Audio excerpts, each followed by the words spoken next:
Il y a un an, je suis devenue autrice à plein temps. Aujourd'hui, bilan. Qu'ai-je accompli? Comment? Mes réussites, mes échecs? En un an, j'ai écrit 5 romans et j'en ai auto-édité 3. Une trilogie en plus.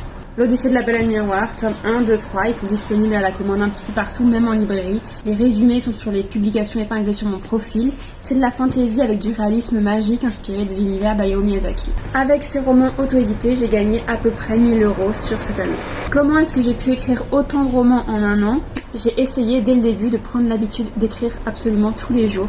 Alors comme je faisais ça à plein temps, c'était un peu plus simple que quand j'étais étudiante ou quand j'avais un travail. Je me suis imposé assez rapidement d'écrire environ 2000 mots par jour. Bon, il y a des jours où je faisais moins, des jours où je faisais plus, mais en moyenne, il fallait que ce soit sur une semaine à peu près 2000 mots par jour. J'écris 6 jours sur 7, mais parfois aussi 7 jours sur 7 si je suis vraiment inspirée et que j'ai l'énergie. Donc un roman comme l'Odyssée de la Baleine Miroir 3 que j'ai écrit cette année, ça m'a pris en écriture environ 2 mois.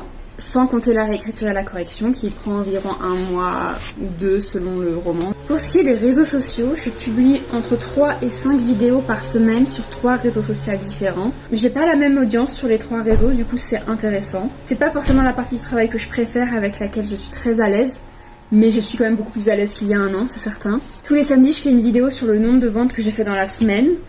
C'est une petite série que pas mal de personnes retrouvent chaque semaine et aiment bien suivre. Ça permet de voir un petit peu mon évolution. Il y a des semaines où je vends très peu, des semaines où je vends plus. Vraie difficulté que j'ai eue, ça a été vraiment les premiers mois, donc de septembre à décembre. Où à ce moment-là, j'avais assez peu de followers, j'avais peu de vues sur mes réseaux sociaux. Je faisais très peu de ventes. Quand le premier tome est sorti le 18 octobre, en 1 mois et demi, 2 mois, j'ai vendu une vingtaine d'exemplaires maximum, ce qui était peu. J'avais pas de légitimité, je me sentais pas très bien moralement. J'avais aussi très peu de retours autres que mes proches, donc bon, je me disais... J'avais beaucoup de mal à me projeter, j'avais très envie d'y croire, mais c'était difficile de trouver des preuves que ça allait fonctionner.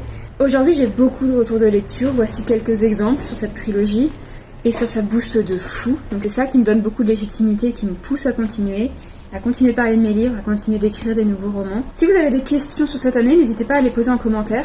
Sinon, suivez-moi pour ne rien manquer de mon quotidien d'autrice et surtout, achetez mes romans. Les liens sont dans ma bio.